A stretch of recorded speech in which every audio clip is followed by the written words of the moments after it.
Assalamualaikum warahmatullahi wabarakatuh. Waalaikumsalam warahmatullahi wabarakatuh. Bismillahirrahmanirrahim. Alhamdulillahilladzi arsala sayyidana Muhammadan sallallahu alaihi wasallam rahmatan lil alamin.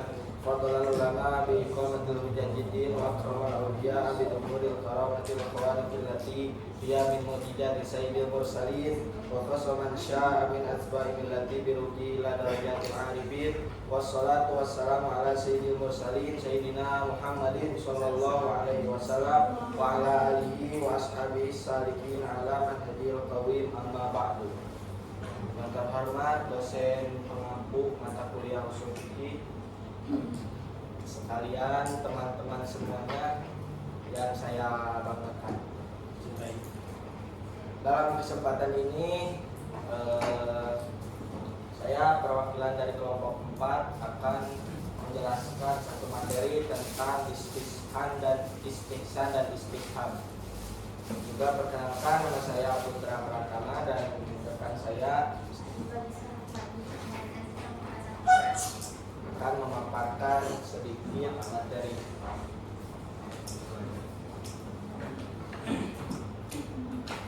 Latar belakang istihsan dan istishab.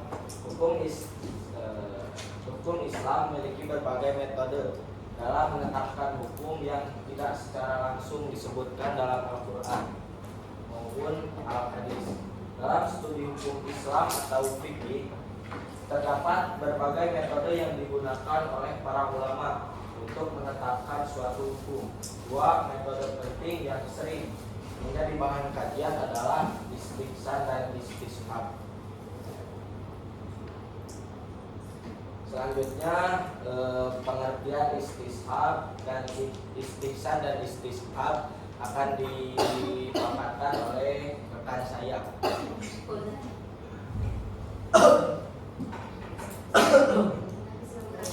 Jadi di sini saya akan menyampaikan mengenai pengertian dari istihsan. Nah, istihsan itu secara etimologi berasal dari istihsan yang berarti menyatakan dan meyakini baiknya sesuatu atau suatu perkara. Yang asal kata atau wazannya itu dari hasan yang artinya baik. Nah, secara bahasa juga menurut para ulama usul fikih itu lafal atau kalimat istihsan itu tidak terlalu dipermasalahkan dikarenakan banyak kita jumpai di dalam Al-Quran maupun hadis. Kemudian istihsan secara istilah juga kita bisa mengambil dua. Yang pertama itu istihsan mengalihkan hukum qiyas jali menuju hukum qiyas khafi karena ada dalil yang menghendakinya. Nah, di sini ya, biar lebih mudah bisa dilihat sini.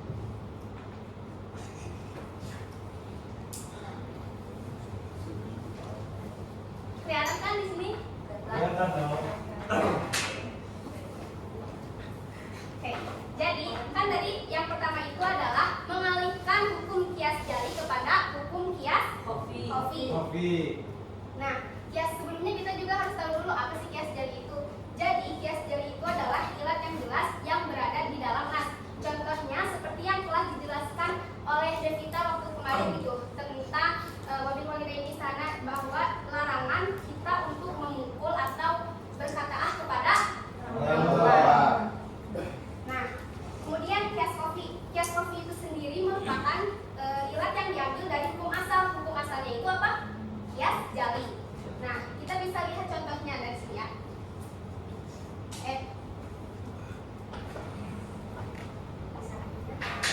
Ini KJ itu qiyas jali ya. Ada studi kasus membunuh itu hukumnya apa? Haram. Kemudian ada studi kasus seseorang dia itu membunuh menggunakan misalnya senjata tajam, pisau misalnya, atau benda tumpul lainnya lah, benda-benda. Nah, kan dalam nas itu kan dalam qiyas jali membunuh itu haram. Yang terdapat dalam Quran surat Al-Isra ayat 33, wala taqtulun nafsal lati haramallahu illa bil haq, yang artinya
namun dikarenakan alasannya itu lupa.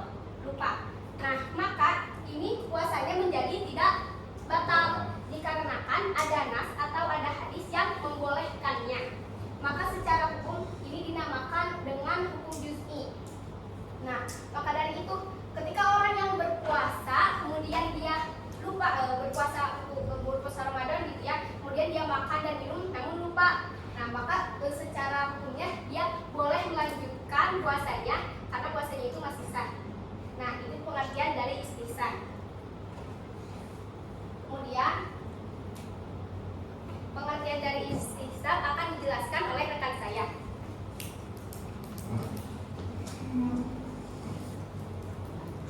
Istihsan menurut bahasa adalah menemani atau menyertai. Sedangkan menurut istilah, istihsan itu menjadikan hukum yang telah tetap pada masa lampau terus berlaku sampai sekarang karena tidak diketahui adanya dalil yang merubahnya. Istihsan ialah menyatakan tetap berlakunya hukum yang telah ada dari suatu peristiwa atau menyatakan belum adanya hukum suatu peristiwa yang belum pernah ditetapkan hukumnya. Contohnya itu ada di tayamum dan sholat. Jika seseorang menemukan air saat sedang sholat, istihsan digunakan untuk mempertahankan kesolihan sholatnya. Yang kedua ada talak. Jika suami menceraikan istrinya dengan ragu apakah yang dijatuhkan adalah talak 1 atau talak 3, istihsan digunakan untuk menjaga kemaslahatan suami dan istrinya.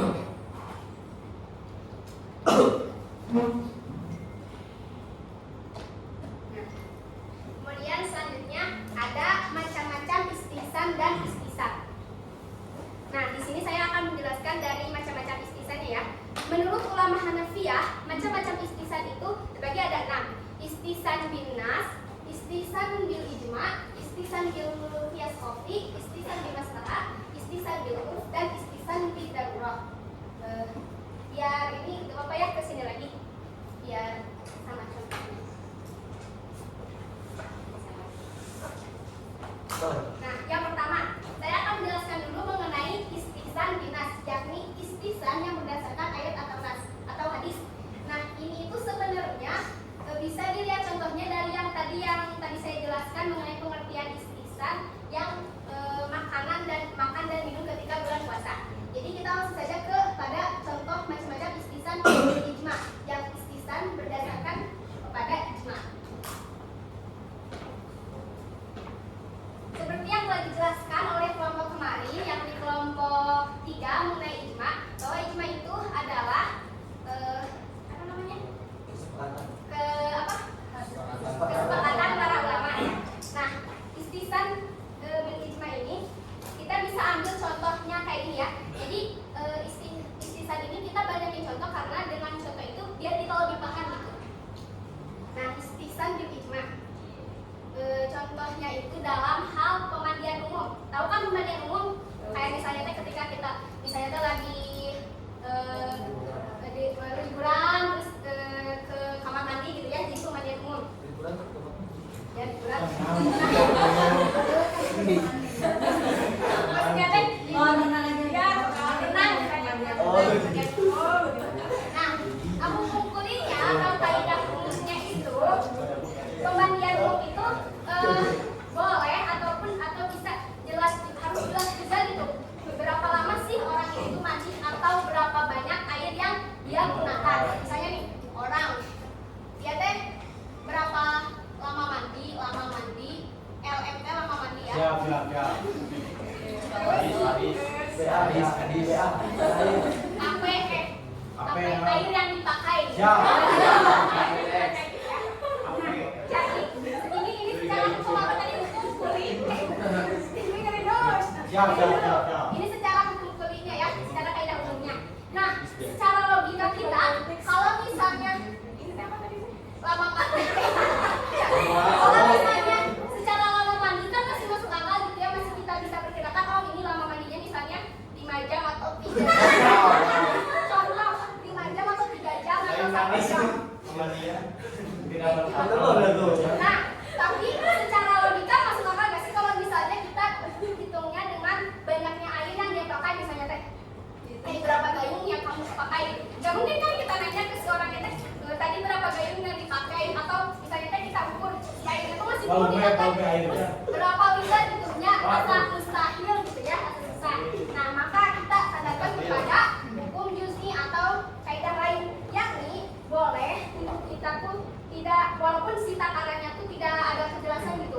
Misalnya kita bisa memakai misalnya kalau mandi nih, mandi itu harganya tuh kisarannya tuh 6.000 misalnya. Nah kalau bak sama bak gitu ya, tahu kan bak sama bak ya, tahu kan? Nah itu misalnya pembayaran itu sebanyak 3.000. Jadi kalau misalnya secara hukum juz'i itu diperbolehkan, dan hukum kuli itu apa sih namanya teh, bisa secara tidak mustahil gitu ya, kalau misalnya kita menghitungnya melalui air, berapa banyak air yang dipakai. Ini yang dinamakan istisan bil ijma. Ya. Kemudian istisan bil qiyas khafi atau istisan yang berdasarkan qiyas yang tersembunyi. Sebentar.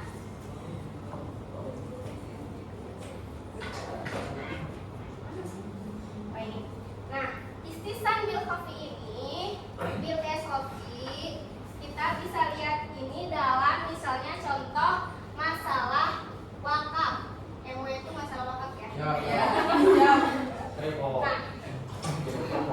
Nah, dalam kias jalinya wakaf itu W sama dengan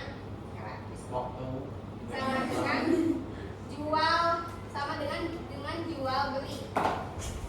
Ya udah jadi. Nah, yang sama-sama ini memindahkan hak milik tapi bisa dimanfaatkan. Kemudian ada kias kopinya sendiri. Kias kopinya sendiri, wakaf itu sama dengan CM itu sewa menyewa, yang dengan kesamaan sama-sama menghasilkan, bisa saling memanfaatkan gitu ya. Nah, contohnya kayak gini misalnya.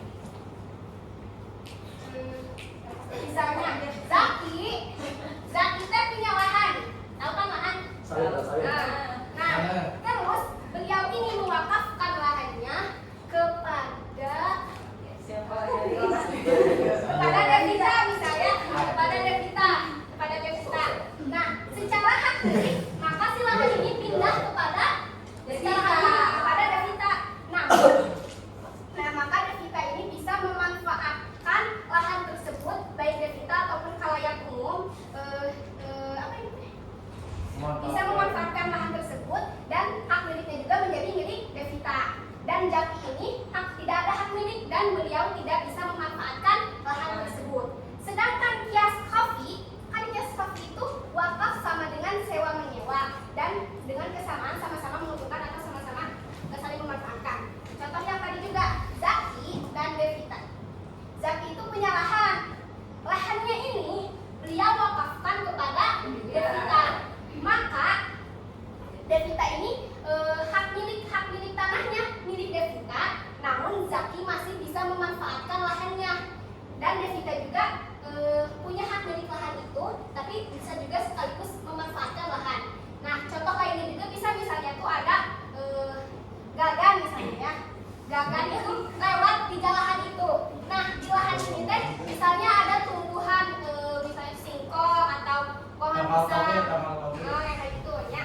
Nah, terus gagan itu mengambil singkong dari situ. Nah, itu secara hukumnya boleh dikarenakan kan sudah menjadi tanah wakaf gitu. Jadi boleh memanfaatkan. Jadi Zaki boleh memanfaatkan tanah itu, dan kita boleh memanfaatkan tanah itu. Orang lain juga bisa memanfaatkan tanah itu juga. Kemudian itu adalah istisan bil qiyas khafi. Nah, selanjutnya yaitu istisan bil maslahah.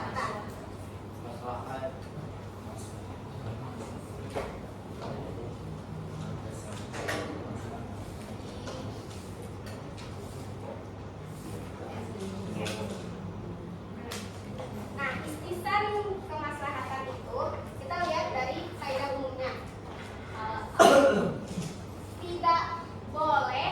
Kita tidak boleh melihat aurat orang lain, ya.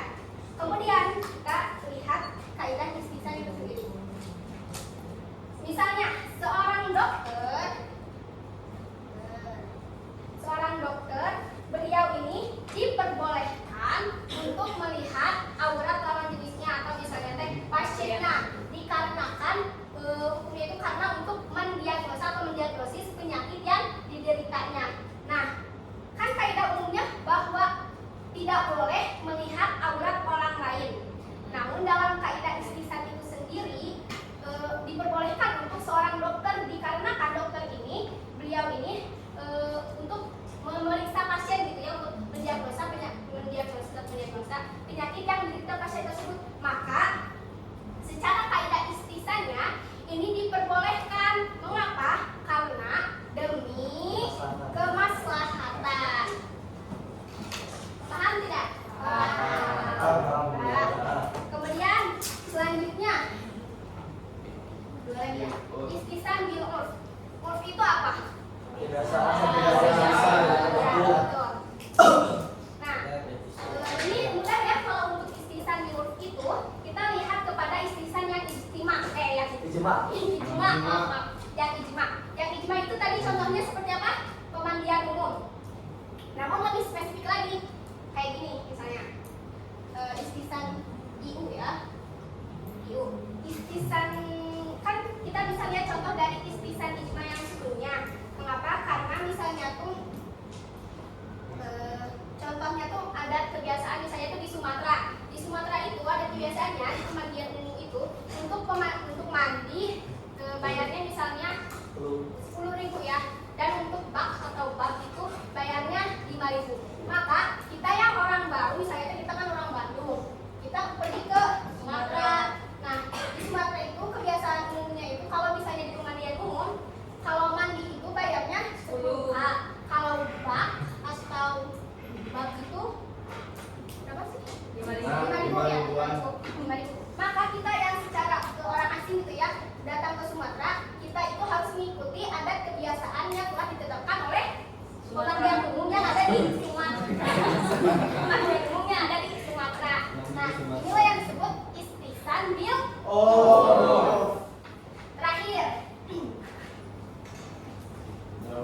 Terakhir yaitu adalah istihsan bil. Nah, istihsan ini kita ambil contoh lagi ya. Contohnya itu sumur yang kemasukan najis, misalnya najis kecil gitu, kayak misalnya teh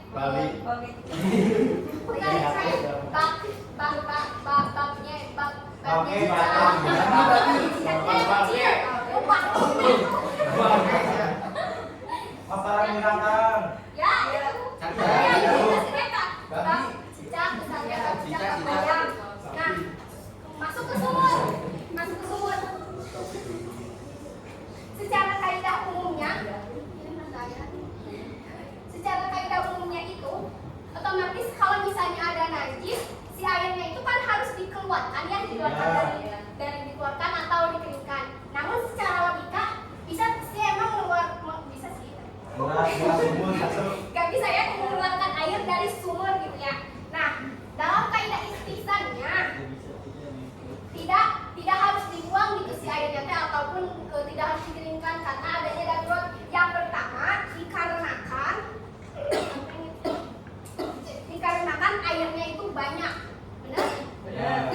Airnya banyak. Benar, ini sumur ya, ini sumur. Air itu kan sumur tuh panjang ke bawah ya.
selanjutnya ada macam-macam istihab. Yang pertama ada istisab hukum al-ibahah al-asliyah. Maksud dari istihab ini adalah menetapkan hukum sesuatu yang bermanfaat bagi manusia adalah boleh selama sebelum ada dalil yang menunjukkan keharamannya. Misalnya seluruh pohon yang ada di hutan merupakan milik bersama dan masing-masing orang berhak untuk menebang dan memanfaatkan pohon dan buahnya sampai ada bukti yang menunjukkan bahwa hutan itu telah menjadi milik seseorang. Yang kedua, ada istisab hukum akal sampai datangnya hukum syar'i. Maksud dari istisab ini adalah umat manusia tidak dikenakan hukum-hukum syar'i sebelum datangnya syara. Seperti tidak adanya pembebanan hukum dan akibat hukumnya terhadap umat manusia sampai datangnya dalil syara yang menentukan hukumnya. Misal contoh dari istihab hukum akal ini adalah apabila seseorang menggugat orang lain yang tergugat bahwa ia berhutang kepada penggugat sejumlah uang, maka penggugat berkewajiban untuk mengumpulkan alat-alat bukti atas tuduhannya tersebut. Yang ketiga ada istisab an-nasbi istisab maklub. Istisab ini yaitu apabila dalam kasus itu sudah ada ketentuan hukumnya, baik mubah atau haram, ketentuan hukum itu harus berlaku hingga ada dalil yang mengharamkan dalam hal perkara mubah dan hingga ada dalil yang memperbolehkan dalam perkara haram. Sedangkan hukum asal segala sesuatu adalah mubah selain urusan harta dan kehormatannya. Yang keempat ada istisab wasfi asatibi. Istisab ini berdasarkan anggapan masih tetapnya sikap yang dipercayai ada pada masa lalu hingga saat ini sampai ada bukti dalil yang menyatakan perubahannya. Contohnya adalah sifat suci bagi air. Sifat itu tetap melekat hingga ada tanda-tanda atas kenajisannya. Oke. Selanjutnya kan tadi sudah macam-macam, sudah pengertian terus macam-macam. Kita kembali kita selanjutnya ada kehujahan istisab dan istisab. Nah, kehujahan istisab ini sebenarnya ada dua kelompok. Jadi ada kelompok satu itu menerima atau memakai istisab itu sendiri. Kemudian yang kedua itu kelompok yang menolak istisab. Nah, kelompok yang menerima istisab itu ada dari kalangan ulama Hanafiyah, Malikiyah, dan Hanabilah. Kemudian yang menolak istisab tersebut secara tegas ada dari kalangan Syafi'iyah. Nah, dari kalangan ini ya, kehujahan istisab menurut kalangan Hanafiyah, Hanabilah, dan Malikiyah dulu. Nah, mengapa mereka menyetujui atau memakai istisab itu dalam dalil kuat menetapkan suatu hukum syar'i? Karena mereka mengemukakan 3 alasan. Yang pertama itu seperti dalam firman Allah Quran surat Al-Baqarah ayat 185, A'udzubillahi minasyaitonirrajim, yuridullahu bikumul yusra wa la yuridu bikumul usra. Yang artinya Allah menghendaki kemudahan bagi kamu dan tidak menghendaki kesulitan atau kesukaran bagi kamu. Nah, dalam dalil ini pun merujuk bahwa ayat-ayat mengacu ini kepada pengangkatan bahwa memudahkan atau tidak disulitkannya manusia gitu. Kemudian yang kedua dalam hadis riwayat Abdullah bin Mas'ud mengatakan ma'ro'ahul muslimuna hasanan fahuwa indallahi hasan, yang artinya sesuatu yang dipandang baik oleh umat Islam maka ia juga di hadapan Allah itu adalah baik. Hadis riwayat Ahmad bin Hanbal. Kemudian yang ketiga yakni karena apabila menunjukkan bahwa memberlakukan hukum yang sesuai kaidah umum dan kias itu ada kalanya misalnya membawa kesulitan gitu ya bagi umat manusia, maka digunakanlah adalah istisan ini demi adanya kemaslahatan atau kemudahan bagi manusia. Kemudian kalangan yang menolak penggunaan istisan ini adalah kalangan Syafi'iyah. Nah, kalangan Syafi'iyah ini juga mengemukakan 3 alasannya mengapa tidak digunakannya istisan. Yang pertama itu dikarenakan istisan itu bukan bagian dari nas dan Al-Quran, maka tidak digunakan. Lalu yang kedua itu karena umat Islam itu menuntut umat Islam itu untuk kembali persoalannya tadi dikembalikan lagi kepada Allah dan Rasulnya, seperti dalam Quran surat An-Nisa ayat 59, A'udzubillahi minasyaitonirrajim, ya ayyuhalladzina amanu atiullaha wa atiur rasul wa ulul amri minkum fa in tanaza'tum syai'in faruddu ilallahi war rasul, yang artinya wahai orang-orang yang beriman, taatilah Allah dan taatilah Rasul dan ulul amri di antara kalian. Kemudian jika kamu itu ada berlainan pendapat tentang sesuatu, maka kembalikanlah persoalan itu kepada Allah dan Rasulnya. Kemudian yang terakhir, yang ketiga alasannya karena istisan itu penetapan hukumnya itu hanya menggunakan akal dan hawa nafsu saja. Maka dari itu ditakutkan orang yang tidak memahami nas dan kias ketika memakai istisan itu lebih memudahkan dia, maka akan timbullah fatwa-fatwa hukum yang didasarkan hanya sebatas dari akal semata saja.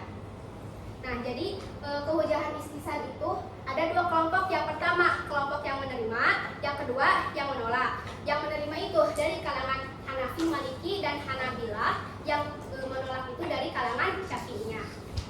Selanjutnya yaitu adalah kehujahan istisan yang akan dijelaskan oleh rekan saya. Kepadanya dipersilahkan.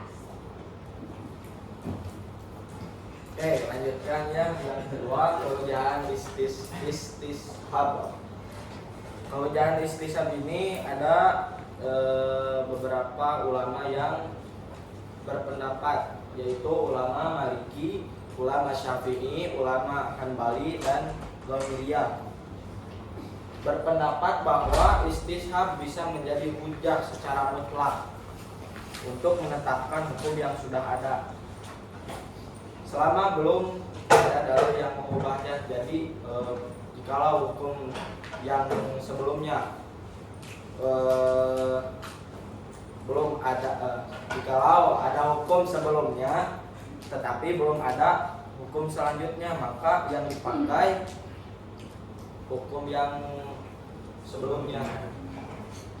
Alasan mereka adalah sesuatu yang telah ditetapkan pada masa lalu selama tidak ada dalil yang mengubahnya, baik secara qat'i maupun dhani. Qat'i itu pasti jelas bisa, mau ke dhani itu bukan relatif. Maka semestinya hukum yang telah ditetapkan itu berlaku terus karena diduga belum ada perubahannya. Menurut mereka, suatu dugaan keras atau dhani bisa dijadikan landasan hukum. Apabila tidak demikian, maka bisa membawa akibat kepada tidak berlakunya seluruh hukum-hukum yang disyariatkan oleh Allah dan Rasul-Nya. Bagi generasi sesudahnya, bila dikatakan istishab tidak bisa menetapkan hukum, maka ada kemungkinan terjadinya nasakh atau pembatalan. Hal ini akan mengakibatkan munculnya pandangan bahwa tidak bisa dipastikan berlakunya syariat di zaman Rasulullah SAW. Terus generasi sesudahnya, oleh sebab itu alasan yang menunjukkan berlakunya syariat di zaman Rasul sampai hari kiamat adalah berlakunya hukum dhani. Berlakunya syariat itu sampai sekarang tanpa ada dalil yang merubahnya. Hal ini menurut mereka bisa disebut istishab. Selanjutnya ada relevansi istihsan dan istishab. 1. Relevansi istihsan dapat menjadi sumber hukum Islam jika ia telah menjadi produk hukum dan dapat menjadi metode hukum Islam atau teori istinbat. Jika ia dijadikan sebagai suatu proses atau cara menetapkan hukum, Sumber-sumber hukum Islam apabila ditinjau dari segi sandaran kembalinya kepada nakli dan akli. Nakli itu Al-Quran, hadis, akli itu secara akal atau logika, yang dapat dibagi menjadi dua macam, yaitu sumber nakliyah dan sumber akliyah. Sumber nakliyah itu ialah satu Al-Quran, dua sunnah, ijma, dan madhab sahabi. Sedangkan yang termasuk akliyah itu ada qiyas, istihsan, istishab, maslahah mursalah. Pembagian ini semata-mata merupakan kajian tentang apakah sumber hukum Islam tersebut diperoleh dari otoritas syariat secara dogmatik atau melalui langkah-langkah penalaran. Sebab dalam praktek beristidlal untuk menemukan dan menetapkan hukum tertentu, kedua macam sumber ini tidak dapat bekerja sendiri-sendiri. Jadi harus semuanya mencakup. Mempraktekkan istidlal dengan sumber-sumber nakliyah tidak mungkin dilakukan sepenuhnya tanpa penalaran atau tanpa menggunakan dalil akliyah atau logika. Demikian pula jika beristidlal mencari dalil dengan menggunakan sumber-sumber hukum akliyah atau logika, tidak mungkin diterima sebagai pendapat yang benar tanpa adanya dalil nakliyah. Jadi antara dalil nakli dan dalil akli harus saling berkaitan. Yang selanjutnya relevansi istishab. Yang pertama ada mempertahankan status hukum yang sudah ada. Yang kedua, mengatasi kekosongan hukum dalam situasi di mana tidak ada dalil yang jelas mengenai suatu masalah. Yang ketiga, alat mencegah keraguan dan ketidakpastian. Selanjutnya, mempermudah dalam implementasi hukum. Yang terakhir, penerapan dalam berbagai bidang hukum. Oke, itu saja. Kita ulangi lagi ya dari awal. Kesimpulannya dulu ya. Kesimpulannya istihsan dan istishab adalah dua metode penting dalam hukum Islam yang digunakan oleh para ulama untuk memutuskan berbagai masalah hukum yang tidak secara eksplisit dijelaskan dalam Al-Quran dan Sunnah. Keduanya memiliki peran signifikan dalam pengembangan dan fleksibilitas hukum Islam.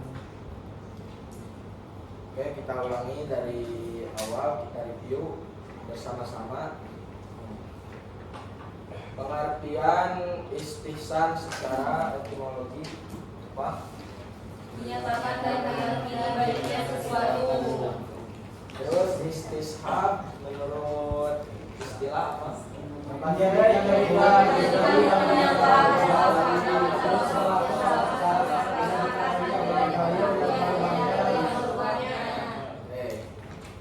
Selanjutnya macam-macam istihsan dan istishab. Macam-macam istihsan ada berapa? Coba sebutkan.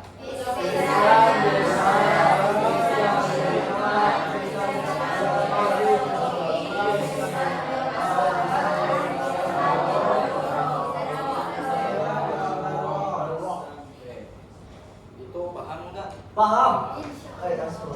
Paham. Insya Allah Pak. Saya paham. Amin.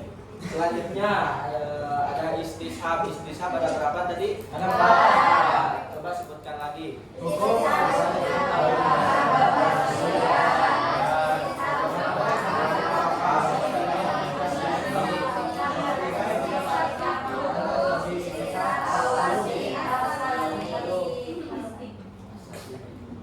Ya, begitu saja ya.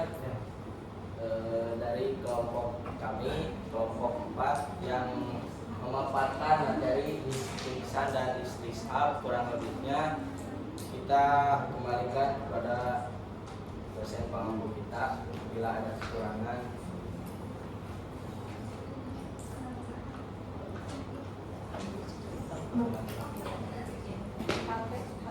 Oke, kita buka